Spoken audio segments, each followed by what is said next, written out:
I'm not a fan of queer misery. I'll just come out and say it.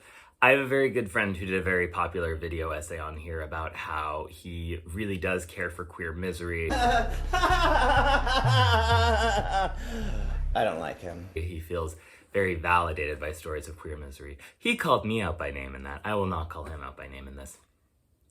But I do feel like queer joy is a phrase that gets thrown around a lot now, but I don't always see people walking the walk, I suppose. I see stories of queer misery getting attention, getting awards, getting popular, and queer joy gets thrown by the wayside. Even on social media, I find that when I'm just trying to talk about good things that are happening in the lives of me or my friends, they go unnoticed. But when I'm complaining about a boss being homophobic, for instance, like that post takes off. And I want to be able to share the frustrations with my friends in my community, but I don't want to feel like I have to hide the good stuff because it's just going to flatline on social media.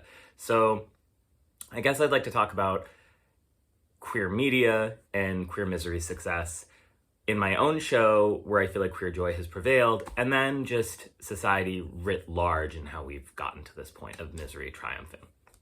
So let's start with queer media.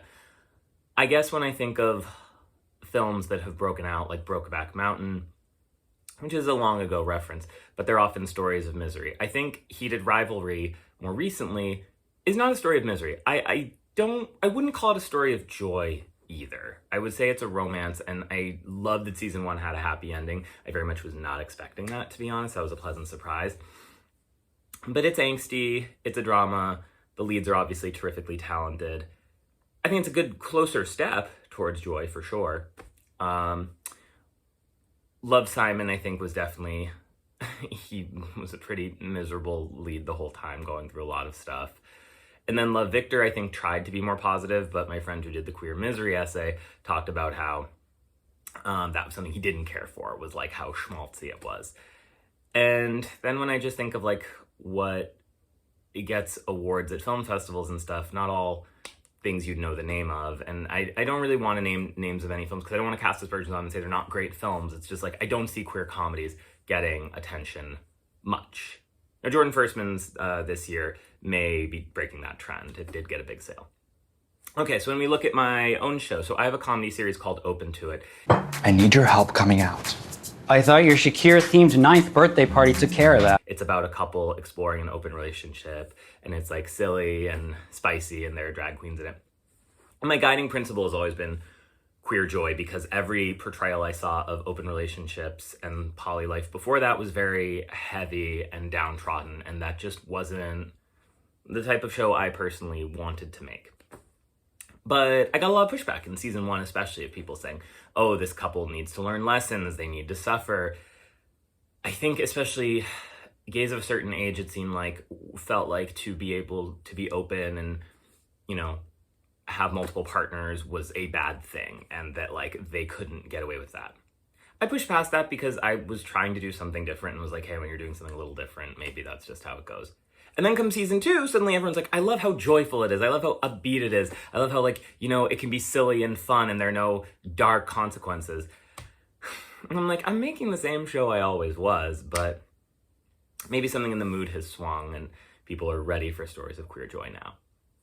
Okay, and then when I look to social media and what I see succeeding, now with the caveat that everyone's FYP is different, so your mileage may vary, of course.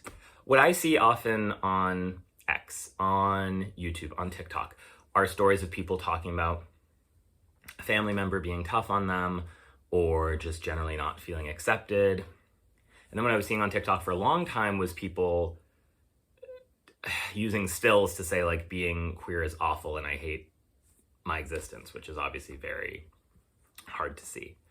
And I personally, you know, like anybody, coming out had its challenges, but I feel fortunate to be in a place where I am very happy with my husband in my life. And so I tend to not, you know, engage with those posts as much anymore. And yet I feel like that's still what's getting thrown at me. And then for my own personal accounting, when I talk about this old boss I had who was very discriminatory, those posts take off. But when I just talk about like something fun I'm doing with my husband, those don't go anywhere. And I guess it feels like a trend of society that like at the moment we're really prioritizing misery and difficulty and just in the day-to-day, I see people being more challenging with one another and hunting for insult. I'm curious what you all feel in your personal interactions. So yeah, all this is to say that like queer joy is something I care about.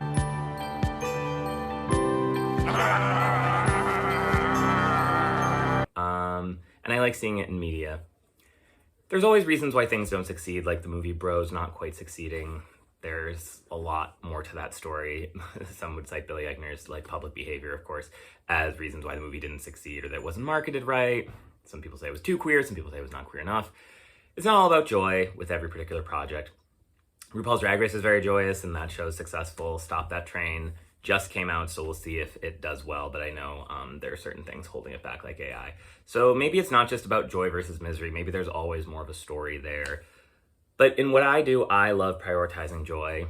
My husband's show that I'm working on right now is an animated musical comedy about this drag review that toured America in the 1950s, people of multiple races in it. The drag king MC is rumored to throw the first punch at Stonewall.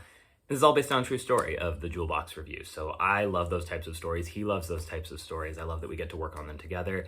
I think queer misery absolutely has its place. And as my friend would say, it can be very affirming when you're feeling something to know other people are feeling something. I just personally, I think don't gravitate towards those stories. They can bring me down more often than they bring me up. And I think there's been more of them. So I want us to have all of everything, but I'm going to keep pushing for comedy because I don't see as many of those, and make what you all want and consume what you all want.